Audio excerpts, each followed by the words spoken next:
కానీ ఈ మధ్య నాన్న యొక్క గొప్పతనం ఎవరు రాశారో కానీ 2 చేతులు ఎత్తి నమస్కరిస్తున్నాను. అది చాలామంది వాట్సాప్లో వచ్చి ఉంటుంది. రాని వాళ్ళకి ఈ సందర్భం చాలా గొప్పది, నిజంగా హృదయాన్ని ద్రవింపజేసేది, సత్యం కూడాను. నాన్న ఎందుకో వెనకబడ్డాడు, అది శీర్షిక. అమ్మ 9 నెలలు మోస్తే నాన్న 25 ఏళ్ళు.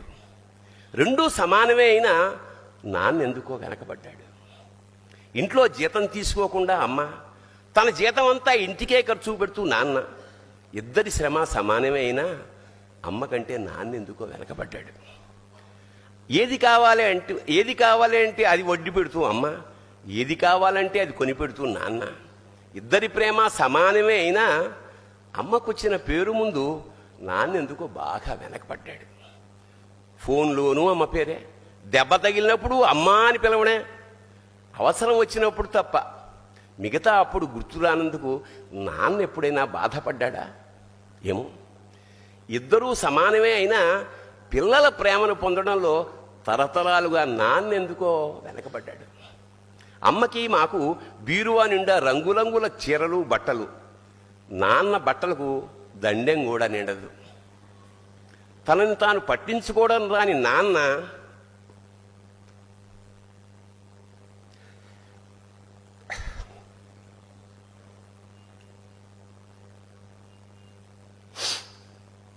ఎందుకో మాకు కూడా పట్టనంత వెనకపడ్డాడు.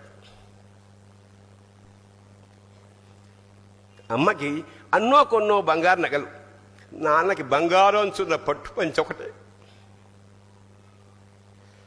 కుటుంబం కోసం ఎంత చేసినా తగిన గుర్తింపు తెచ్చుకోవడంలో నాన్న ఎందుకో పాపం బాగా వెనకబడ్డాడు. పిల్లల ఫీజులు ఖర్చులు ఉన్నాయి. ఎప్పుడప్పుడు ఈసారి పండక్కి చీర కొనొద్దంది అమ్మ. ఇష్టమైన కూర అని చెప్పి పిల్లలు మొత్తం తినేస్తే ఆ పూటకి పచ్చడి మెతుకులతోనే ఇష్టంగా తినే నాన్న, ఇద్దరి ప్రేమ ఒకటే అయినా మా అమ్మ కంటే నాన్న చాలా వెనకబడ్డాడు.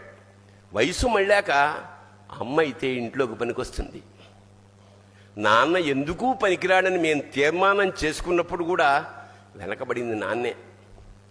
నాన్న ఇలా వెనకబడిపోవడానికి కారణం ఆయన మా అందరికీ వెన్నెముక కావడమే.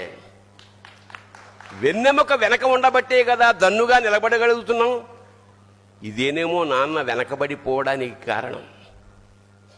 శివోహం.